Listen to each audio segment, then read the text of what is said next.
So I've always wanted to build my own camper. So what I did was I sketched up a just a drawing of different designs, and this is the design that I came up with. I thought that this would be a good size for me. It's 6 feet wide, 6 feet high at the highest, and it's 11 feet long from tip to tip. So it's 8 feet before you get the front kick out and the rear kick out. So it's a good size camper, and that's what I'm going to go over today, is the process that got me started.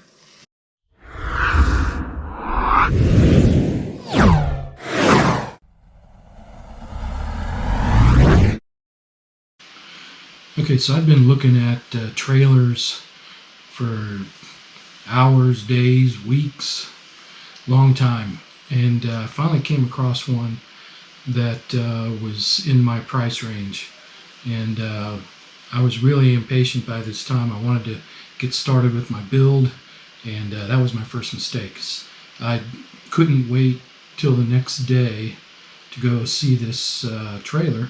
I went out and it was like 10 o'clock at night, and it was too dark where it was parked. I couldn't really do a good thorough examination of the trailer. If I had, I probably wouldn't have bought it. But this is the trailer frame that I picked up, and it had a lot of problems with it. And I didn't realize that until I got a good look at it the next day. So first thing that I found that was wrong with it was the stand. It was all bent out of shape and really couldn't be salvaged. At least I didn't want to put in the effort to salvage it. I wanted to replace it with a new stand. Okay, so here's a look at the leaf springs, and they're old, but they seem to be in pretty good shape. And they look pretty much the same on both sides. Later on, I'll find out that they weren't in that great of a shape. And this back end here was an extension that was put on so that the trailer would be 8 feet in length.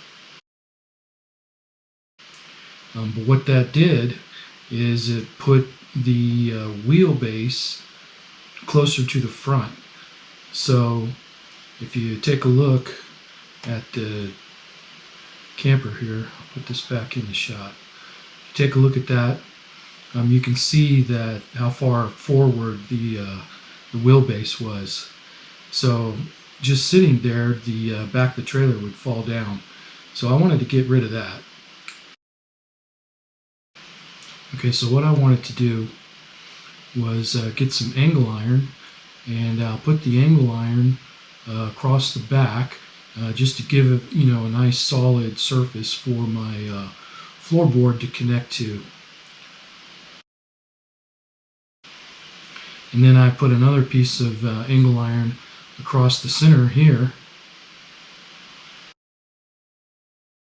and then another one across the front. So you can see that I didn't have a whole lot of tongue space. So my plan was to extend the tongue out before I ended up using it. But this would give me an 8 foot long and 6 foot wide floor base.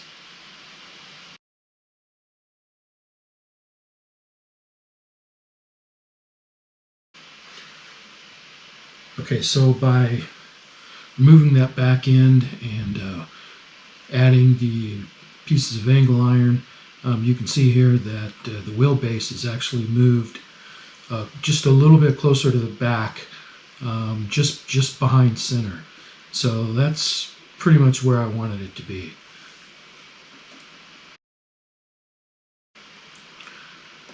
Okay, so now since I was 6 feet wide, what I wanted to do was take some 8 foot sheets of plywood and cut 3 foot strips, and then I would have the seam run down the middle right over that cross member.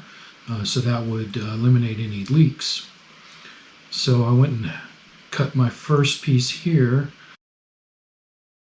and then I cut the second piece and added it on. And cut out for the wheelbase. So now it's starting to take shape. And I used 1/2-inch plywood here. And the reason why I only went with 1/2-inch plywood is because I'm actually building a frame, and also it'll have 2 sheets of 1/2-inch plywood wrapped around a floor frame. And you'll see that coming up here in a second. Okay, so here I'm starting to frame out the wheel wells, and I'm just using 45-degree angles just to make the cuts easier. So I've started my frame and I've gone all the way around the perimeter of the floor. And here I'm adding my cross beams or purlins, floor joists, I don't know, whatever you want to call them. And I did put them 16 inches on center. And you notice that I also upgraded the wheels and the rims. Those other rims and wheels were so old, I didn't know how old those tires were, and I didn't have a whole lot of confidence in them, so I just wanted to start fresh. And these were actually a pretty good deal. They were only $75.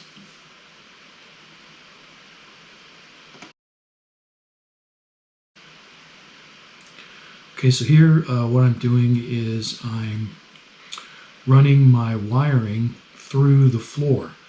I removed all of the wiring that was originally on the trailer because it had a lot of areas where it was shorting out to the frame, and it just wasn't put together very well. So I completely rerouted my wiring coming through the floor here, and I've got I'm going to either side of the trailer in the rear for my rear lights. And that's about as far as I was able to get here on this first day of working on the camper. So stay tuned for the next video, and we'll pick it up from there. I'll start working on insulating the floor and then sealing that floor up. All right, talk to you guys later.